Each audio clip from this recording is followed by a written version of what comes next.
Welcome, everybody, to Get Real with Jack and Cindy. I'm Cindy Morrison. And I'm Jack Wallace. We're glad you're here. Yes, and so excited about our guest today. Matt Maxwell has quite the resume, let me tell you. Incredible musician, just wrote a book, just bought his first house. So we are so excited to have him on our podcast. And I love the background with all the instruments. Yes. Oh, yeah.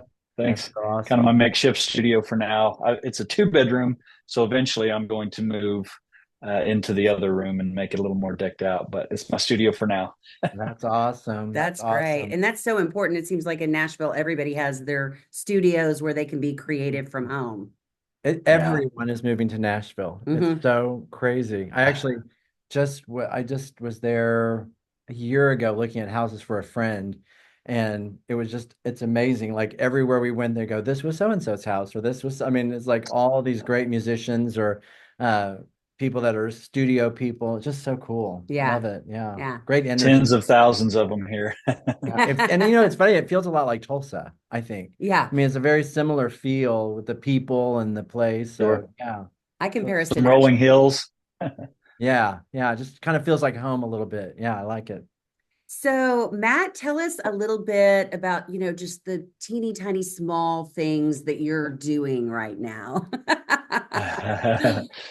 We just wrapped up our stadium tour this last weekend. We played in Houston Friday and Saturday night with Luke Combs. I've been a member of his band for about 3 years now, almost 3 years. And I'm from Texas, Oklahoma. I grew up in 𝐷𝐻𝐼𝐵𝐽, Oklahoma, and then lived in Tulsa for 15 years. Oh, wow. And through that time, met a lot of different musicians, played in a lot of different bands, maybe 100 or two. And, as a musician, an instrumentalist primarily, I almost exclusively, I play with a lot of different bands. And so I can kind of float in and out of different acts in the background. And so I've had the chance to play with a lot of different artists. And then, like I said, Luke has been the most recent artist that I've played for. And yeah, we just wrapped up a stadium tour. We played the Grand Ole Opry last night. It was awesome. And I haven't played that in a few years. And it was Luke's 5th anniversary, Opry anniversary. So it was a big deal. It was really fun. And then this weekend we're going to Canada for a festival, and just a handful of, I'd say 10 to 15 dates left this year. Wow. That's so cool. One of my, a student of mine from years ago, Caitlin Butts, she's kind of a new. I know Caitlin. Yeah. And she did a Grand Ole Opry, I think 2 years ago was the first time, but it's always so funny every time, like I see on Facebook that she's at the Grand Ole Opry, like, I get the butterflies, like, oh my God. My grandmother, I remember going to my grandmother's house and she had the Grand Ole Opry playing. She had remember the light that looked like a stagecoach with the horses, and it was a lamp, and then she'd have Ernest Tubb going in the background, just crying. It's amazing the memories we all have from like growing up with the Grand Ole Opry. Well, and what a small world that y'all, you have friends in common. Yeah. Music. It's amazing. You're right. Yeah. Caitlin and her husband are so talented, and they are. His band Flatland Cavalry was on tour with us. I got to know those guys. I filled in their band. Their bass player had some family, death in the family, and I filled in for a handful of days. So I really got to know them well. We toured for a handful of days, maybe almost a week. And Caitlin and I actually played in a wedding band years ago, once or twice. Get out. Like you said, the music community, we all know each other. I remember seeing she was at, she did Annie Get Your Gun at a recital when she was like 5 or 6. And she did, You Can't Get a Man with a Gun. And I remember leaning over to her mother and I go, you're in trouble, because she at 5 or 6, I go, you're in trouble. She has got it. Like she had not prepared. Awesome. Her mother was so mad at her, but like she hasn't studied anything. She hasn't done anything. And then she gets on stage and it's like absolutely perfect. It was like natural. We got a problem. She's been going ever since. So it's awesome. Oh, that's funny. That's awesome. I'm the opposite. I'm sorry. Oh, I was going to say, you also know Corey Kent. Yeah, I played with Corey years ago. His mom and I were in Miss Oklahoma just a few years ago with Donna. So I've loved watching his career and watching him grow up. Same. So you were saying it was the opposite for you. I was reading that you didn't start playing till you were 17? Yeah, a little bit late, 16, 17. And I was living in 𝐷𝐻𝐼𝐵𝐽 at the time. And I love that town. My uncle lives there. I have some second and third cousins. I try to get back once a year. At the time, some of my friends played in bands, but I was new to music and I didn't really do it in school, so I didn't have that background either. So I've tried to make up for lost time, knowing that like, wow, a lot of people studied earlier, so I'm like, I better pick up the slack. And so just growing up in Tishomingo and kind of getting started, and then I went to a little junior college, and that was a big crash course. That was in Kansas, Parsons, Kansas, and that's where I really started learning about music and the business. How many instruments do you play? My primary instrument is the electric bass, not that one. But I do play the upright bass, and I play a little bit of guitar and piano, just a functional amount. Anyone that's paying me money, they're usually paying me for this one, the electric bass. Well, That's my primary by far. It's funny though, because my camp is a Broadway boot camp, so I deal with a lot of the orchestral stuff. I always feel bad for the bass players because they have the only thing worse than the bass player having to carry that big bass around is the harpist. Yeah. Like God, like every time I've been somewhere they have a harp, like the poor person is like getting that harp in places. And what a difficult instrument. Yeah. I did some local theater in Tulsa. Theater Tulsa, they hired me to do Miss Saigon and Les Mis, Your Good Man, Charlie Brown. I love very cool theater work as a musician. It's so fun. That's very cool. I love that. Yeah, it's amazing how it crosses over. That's what my friend Kristen Chenoweth, her husband, plays Sure. with Ty Herndon, and they actually Oh, a lot of the time. But yeah, he's Ty's guitarist a lot of the time. So I didn't know that. What a great artist. yeah. All right. So one of the really lovely things I think about you is writing this book. I really think you're giving back, showing people the hired musician, how do you get those jobs? How do you keep those jobs? How do you actually make money doing what you love? Yeah. How did this book come about? It's a co-authored work between my friend Seth Costner and I, and we started it 3 or 4 years ago. I honestly can't remember. They kind of ran together, and during that time, the pandemic and everything. At that time, we were kind of say almost halfway into the book, and we were like, let's wait. This may not be the most appropriate time to release a book about the industry because there wasn't an industry for a little while. So, kind of a collectively a year or two project, but total about 4 years it took us from start to finish. And it was partly inspired by my musician friends that I would see, well, not even just my friends, but the people that I would see on a band, or I would go watch, and I would see the off stage stuff or maybe the on stage stuff that I would go, you know what? I wonder, that person is so talented. Why don't I see them progressing? Or why don't I see this or that?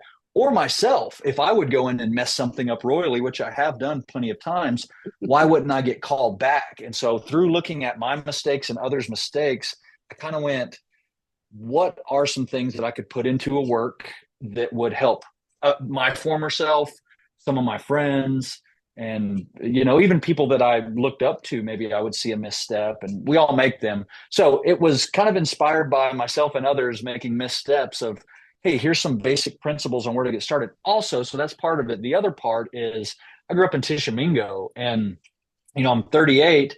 YouTube was a thing, but not as big a presence as it is now. So also, where do you start? Where do you go? Do I have to move to a big city? Is this even a viable career choice? And the book also has we've injected a lot of realism too. It's not just like, you can do it and here's 10 ways to, it's like, hey, here is the reality of the situation. So it's kind of a pull the curtain back mixed with inspirational, a little bit of Tony Robbins, a little bit of realism. So I love that. It's funny. I just had my camp. We just had our camp. It was 10 days with kids from, like I said, all of like kids from England, from Australia. I mean, you name it, we have them from all over. And the one thing that we really focus on in camp is teaching the kids it's about the process, not the product, that they get so caught up in the performance or the album but it's that process.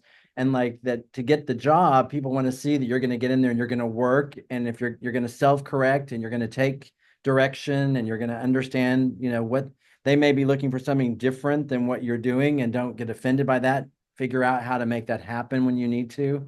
I mean, it's many parallels. Yeah, it's practical, right? Yeah. Yeah. Yeah. And also that has the benefit. I love that because that also has the benefit of enjoying what you're doing instead of just like, if I don't hit this, if I'm not the world's best bass player, if, fill in the blank, Realtor. then you get, Yeah. and there's countless examples of people getting there and going, gosh, I didn't enjoy the process. What was it all for? Mm-hmm. Well, clearly you're doing well. You just bought your first house. And since we Yeah. talk a lot about real estate, what was that process like for you? Scary? No, I'm kidding. I'm being Tell the facetious truth. You can tell the because truth. We weren't your realtors. okay, yeah, true. No, I was, and you know what? My friend, I have to credit him. His name's Kristen Chenoweth, and he is a mortgage lender here in Nashville. He's also a great bass player and musician who's been in the industry a long time. We became friends out on tour. He got into mortgage lending after we met, so later. And he said, "Hey, this is something you should think about, and the career of a musician, I may not even have to say this, most people know it can be up and down, and things have been very good lately. And also how you're categorized, subcontractor, W-2 employee, those can change too, which then changes the lending side of things. So I'm having to learn all this, and I'm way late in the game. I'm 36 at the time, and my friend said, "Hey, you should look into real estate. It's great, and this is y'all's field, so I'm gonna probably misstep or say something wrong." But he was just saying, like, over time, it's a good investment. Don't be afraid.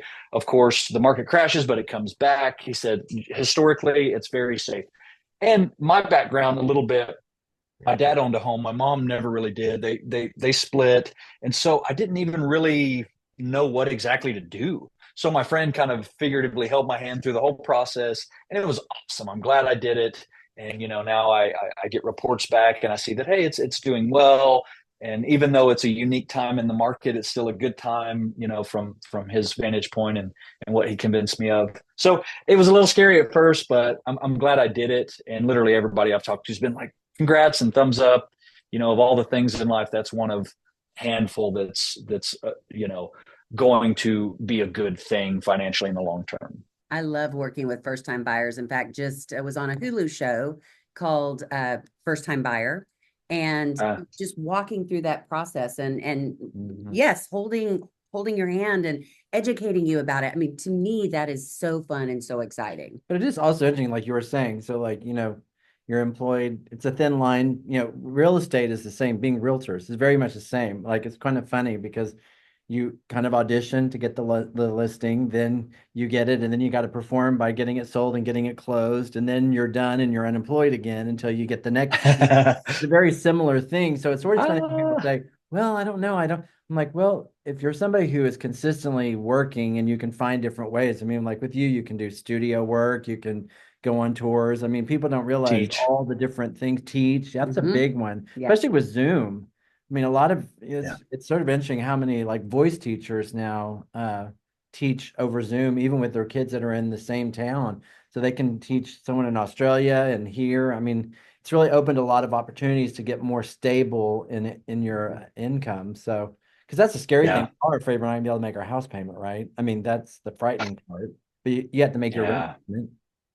Yeah, y'all may not want to go down this rabbit hole, but my father passed, and I was left with figuring all of that out. And so I have experienced missing house payments. I was married at the time and trying to come up with money for our rent, and then that payment to keep that afloat to try and sell it. And so I think that probably added to some of the trepidation when it was time to get this house. I was like, oh, Absolutely. So I've had to learn some lessons along the way.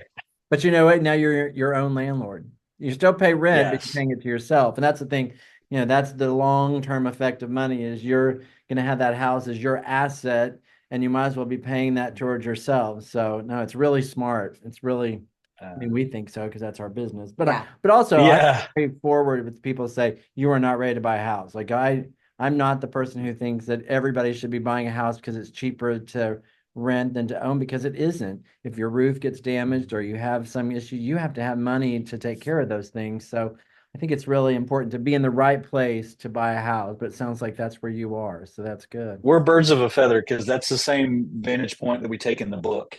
It's like, hey, this may not, I hate to have you read a book that maybe it's not for you, but maybe it's not, but if it is, here's some. So anyways, we're alike in that way. Don't you wish though too? I wish people could actually see what a real life is for someone who's reached the pinnacle, Mhm. because it is so Yeah. hard. Yep. It is Yeah. such a hard life. There are so many great things they get as far as whenever you look at it from the outside, but like the things they sacrifice in privacy, the amount of work. I mean, like once you reach that, everybody wants a piece of you at all times. It's like make sure that if you get to that place, you're gonna be that's for you. Like it would not be for me. I could do what you do. I can do what I do, but if I had to be the person that's on the very front with everybody looking at me all the time, I wouldn't want it. Same. I wouldn't. No, same. That's being an instrumentalist. I'm like, I have a great respect for artists because I'm like, I could not do that. You know, I always I say just I could like not. being famous adjacent more than I would want to be famous. I'm gonna borrow that. That even phonetically It's sounds nice, cool. isn't it? Yeah. Like you That's get some of the great. benefit, but none of the, yeah. And that was, one of the things about TV news was, you Oh, always yeah, had to be on for 20 years. If I went to the grocery store without makeup, somebody would look at me and go, wow, you look different in person, Yeah. Oh But my then you could goodness. go to Ooh, I'm like glad that doesn't San happen to me. Diego and no one knows who you are. I Exactly. mean, that's I always think newscaster famous is kind of cool because you're in your own city, everyone knows you. What you go out like 100 miles away and people are like, "Who are you?" Yeah. Oh, that's cool. So, what That's is me your everywhere. biggest So. thing that you think your book, as far as the lesson that you teach or like the underlying theme, what would you say if someone reads it, the main thing you would want them to get from it? I love that question. Sorry, give me a second. Do y'all edit this or no? Is it just free form? We just kind of go free form. Take your time though. Yeah. We're all about Okay, okay. It's because it's called Get Real. Yes, we often have moments like that. So Okay, great. Just making sure. Yeah, I would say if nothing else, a realistic look at what it means to be a touring professional side person. Like you said, not the front face person, not the intellectual property owner, not the person that owns, McDonald's, the workers at that store. You may be a regional manager, but there's still that hierarchy. There's still that service industry mindset. Anyway, so just some realities of the industry financially, interpersonally. We really kind of attack the whole thing from interactions between your fellow person, because when you tour, we also hit it from the studio perspective, but when you tour, you're essentially in a way living with your coworkers. And that's very different than 9 to 5, show up, see you later, I'm going home, leaving work at work. Sometimes work follows you when you're on tour, so to speak. So just realities, pull the curtain all the way back, and not to be encouraged or discouraged exclusively, but to just have reality, so then you can have the most chance at success. Because it really, the drummer for Luke and I, his name's Jake Summers. We do music clinics. We go to music stores, and we love inspiring 8-year-olds and 50-year-olds that just picked it up, and everywhere in between. So really, I want people to be better equipped to then go make money playing music. Oh, I love that. Mhm. We may have to talk further about all this. This is cool. No, I think it's, Yeah, cool. I love that. And, the one thing I think is interesting too is that the trappings of the road, that it is a lonely existence a lot of the time, even though you're in front of thousands and thousands of people, you're getting on that bus and it's like, I mean, you're with the same 5 people and then you're in a hotel room waiting for this thing. So, I mean, I think it's, if everyone wants to focus on the glamour part of it, but there's a lot of the other stuff that goes along with that. So, and sometimes you're getting okay, but you're not getting, it's something you have to decide. Is that the life that is really worth it to you? And if you want to play music, that is, I love that. If you can't do anything else, then do it. I think that's kind of like, like, I mean, seriously, I think that the arts is one of those things, like if it's like your calling and you can't do anything else, then do it. But I always think, like, I think back and go like, gosh, this is great. I'm so thankful, etc. And I'm like, up until my mid 30s, I mean, there was just, I felt very, and even, candidly, even now, just because you are an employee and like any company, things can change, they can go a different direction, etc. I hope and think and know that they won't, but I don't know 100%, And so that field is you kind of have to find who you are outside of it. You have to, save money and practice these principles that keep you sustained in the long run, because it can be scary. But to your point of like I just felt like this is what I was supposed to in a way do, or I just felt like this feels right to me. I am making money. I am paying my bills. I feel like the feedback I get from the people that hire me is like, hey, good job. So if nothing else, the writing on the wall was, hey, I think this will continue to get better. So keep investing yourself in it. But also I had this little voice that was like, this is it. I don't really have anything else I'd want to do. And so I feel like there's like a healthy dose of naivete as well. It's like, I love this. I have to do this. I'm excited. I'm a little bit stubborn. I'm a little bit naive. And then like now I turn around and go like, sure, I'm glad I stuck with that. But man, catch me 4 or 5 years ago, I'd have been like, oh Lord, please let this work out. So let's talk about that. What was the road of doing the small gigs to the big stage? How did you get hooked up with Luke Combs? Fill us in a little bit. Sure, absolutely. Long and winding, and like I said, I'm 38. I've gigged professionally for, gosh, 15 years or so, somewhere around there. And, I just started at maybe a local church in Tishomingo and played a little bit there. And maybe it was a volunteer position. And then when I moved to that music school, they were kind of like, hey, here's a general idea of what this sort of thing would look like.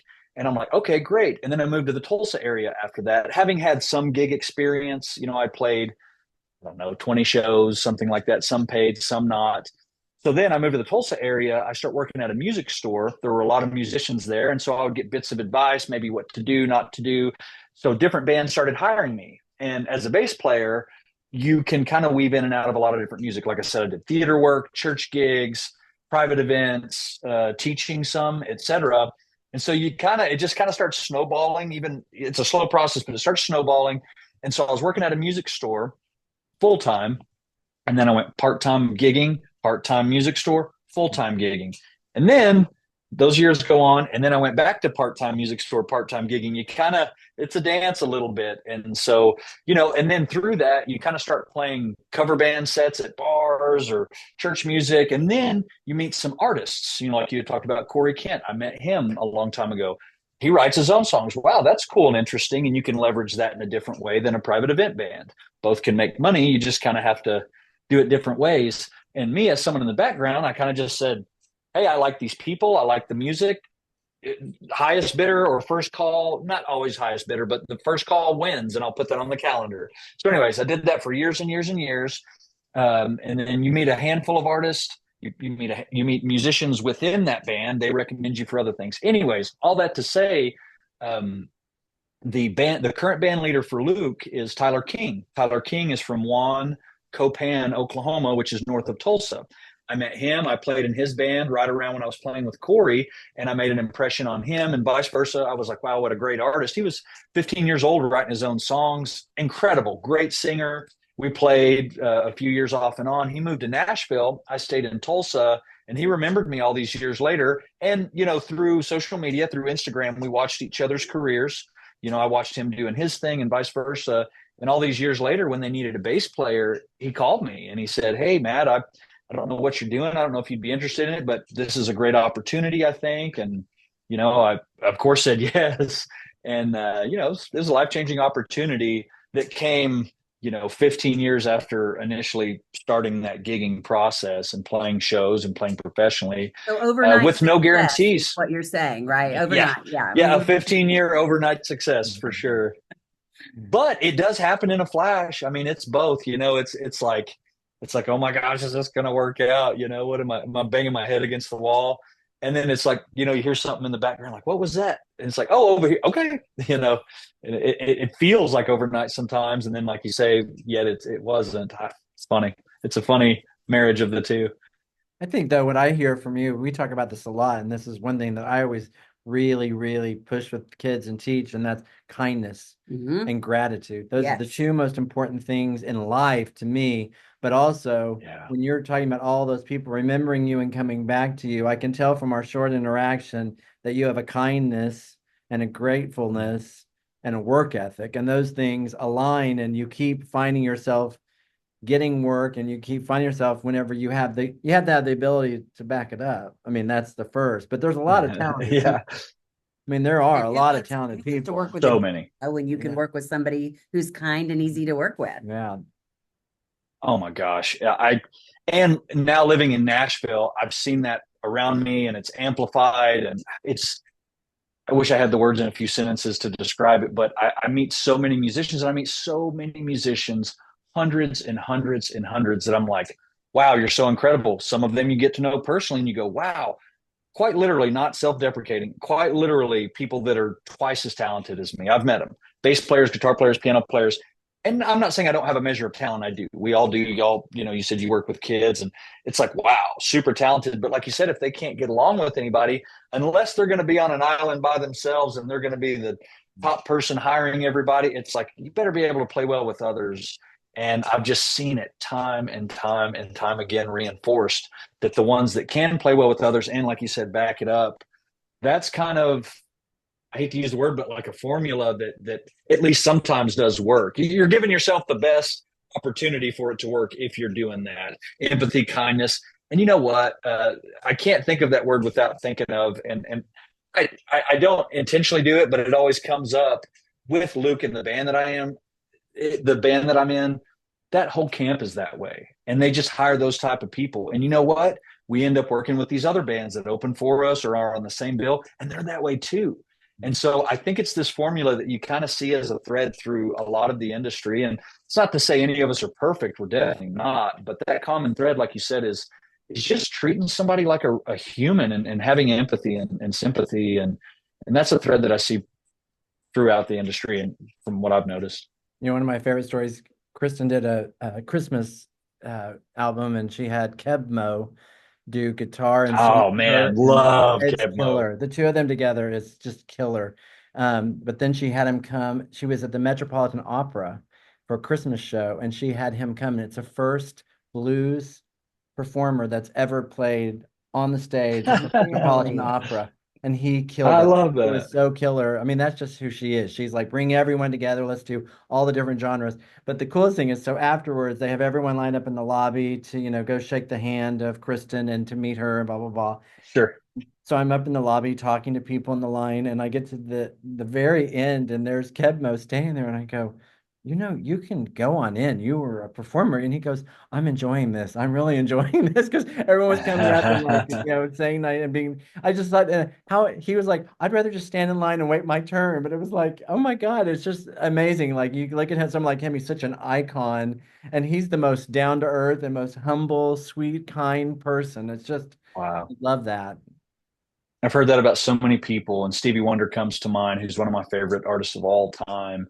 And he's one that you watch interviews or hear things through the grapevine, and it's all the best ones are. It seems like. I agree with that statement 100%. Well, before we wrap up, you are working with one of my favorite artists, Luke Combs. I just think he's so cool. Yeah, his new song from the movie Twisters is out. Yeah. And so tell We us. played it at the Opry last night. Oh, you did. Oh, how fun. Killer song. Yeah. Love Your it. face light up. I love that. You enjoyed that. Oh, it was so fun. It was so fun. That was my third or fourth time to play the Opry, and it's just obviously such a cool experience. But I don't know, people just had such a fun time, and that song is pretty rocking. And so we're playing the Opry with this rock song, and it was the last song of the night. It'll just stand out forever in my memory as a fun moment. That's amazing. Any funny stories on the road that you've had recently that you can actually tell? Yeah, right. Oh gosh, that's a great question. We've had a lot of fun golf carts through these stadiums.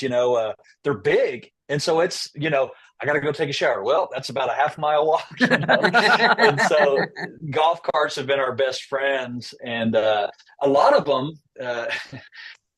I'm so ignorant to a lot of these things, but I'm learning as I go play a stadium. It's its own can of worms. There's different levels, and to get up there, a lot of times they have a concrete ramp on the outside that then can be accessed by a golf cart. So a lot of times, maybe after the show or something, a little faction of the band will get in a golf cart and go up to the top and just look over the stage and scout truss and all the metal and lights being tore down, and those moments stand out. I'm trying to think of something funny.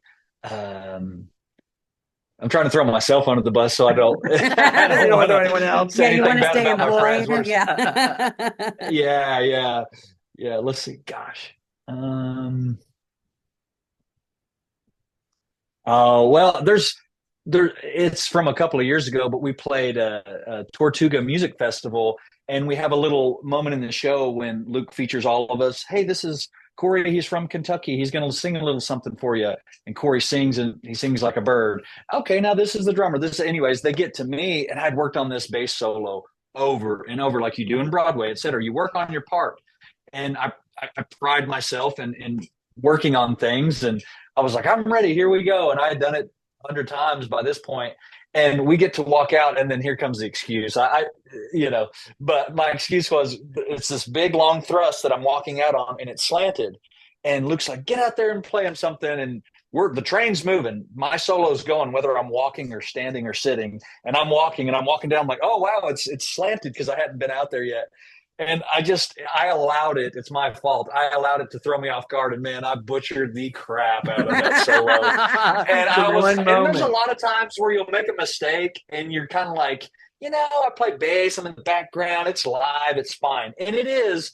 But this was one mistake it wasn't a little get away with it mistake. I turned around and the guitar player was like, and I was like, I know, I just really messed up like bad, like embarrassingly bad. So, but you know what? Anyways, that's what makes live so great, right? I mean, that's what if we didn't, you could just watch recordings of everything and be fine. But it's about seeing what's going to happen. I mean, the excitement of what's going to happen in the moment. So that's awesome. Hey, that next one. I sure tried to deliver on the next one because I was so embarrassed. It stuck with me for a week. Oh, that's great. I love it. Well, let's give everybody your social media so they can follow you, and you can buy his book on Amazon, anywhere you get your books. But tell people how they can follow you and stay up with you. Thank you so much. If you want to get the book, we have signed copies at hiredmusician.com. And then, like you said, Amazon, Audible, we have the audio book. And then Kindle, we have an ebook. So any of those, whatever, pick your preference. And then my name for social media is M-A-T, just one T, Matt Maxwell. And you can find me on Instagram. I think Instagram is Matthew Maxwell with one T, or Facebook, mattmaxwell.com as well. Awesome. Well, I'm coming to Nashville soon, and we'll hang out. I think let me know, please. Yeah. And you need to let us know. I'd love to meet y'all in person. Tulsa. I hope to come down around Thanksgiving. Yeah. Awesome. I'd love to meet y'all in person. We really appreciate you. Thank you so much for getting real with us. And getting your first home. You're welcome. Yes. I know. Yeah, I love what y'all are doing. Great show. You too. Thanks. I'm Thanks, going to give your book to a lot of kids. Hey, thanks. Thank you. All right. Thank you, everyone, for joining in. I know this was a fun one. Going to be one of our favorites. We'll see you next time. All right. Get real.